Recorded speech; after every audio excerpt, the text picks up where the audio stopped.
Hey guys, it's Jared here from Oz Pitmasters. Today we're just making a little video on how to cook this rack of beef ribs here.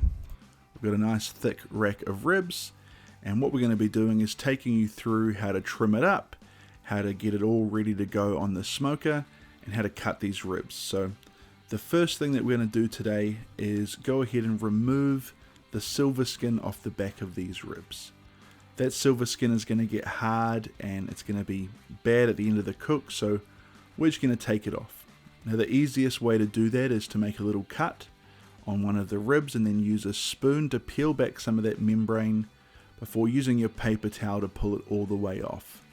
Now that membrane during the cook is just going to get hard. It's going to stop the smoke from penetrating into the meat.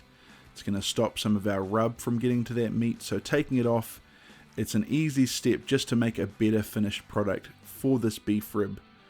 So now that we've peeled off all that membrane, we're going to go ahead and just make some slight cuts into that second layer of membrane there. These cuts are really just going to help us to let the smoke penetrate into the meat. It's going to let our dry rub penetrate, but we're not going too deep. We just want some little incisions there before we start removing these extra pieces of fat and trimming up our beef rib. So what we're looking for is any sections of fat that we know aren't going to render down. Just off the edge of that rib there, we're going to take that off. We're going to flip it over and we're going to take off this big layer of fat here. Now this fat is really thick. It's not going to render down during our cook, so there's no use for us to have it on there. So we're just going to make some small cuts without going too deep into the meat, and we're going to take that fat off.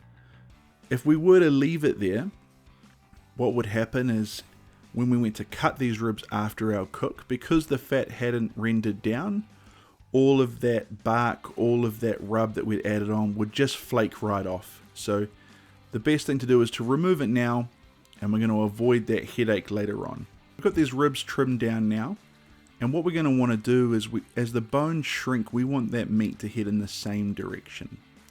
So a way to do that is just to trim along the edge of the ribs.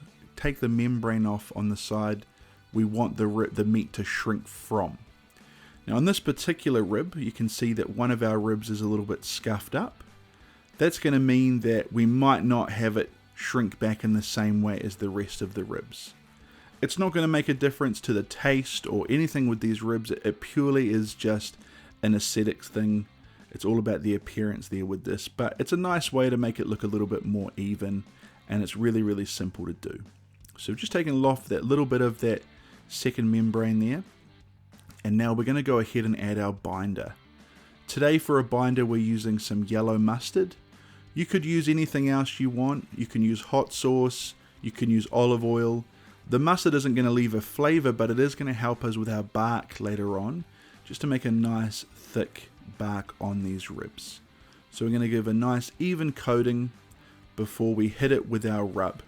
And today's rub we're going to be using Black Magic from Mis Rubins. This is a fantastic rub on beef and all sorts of other things. It's been around since 1935.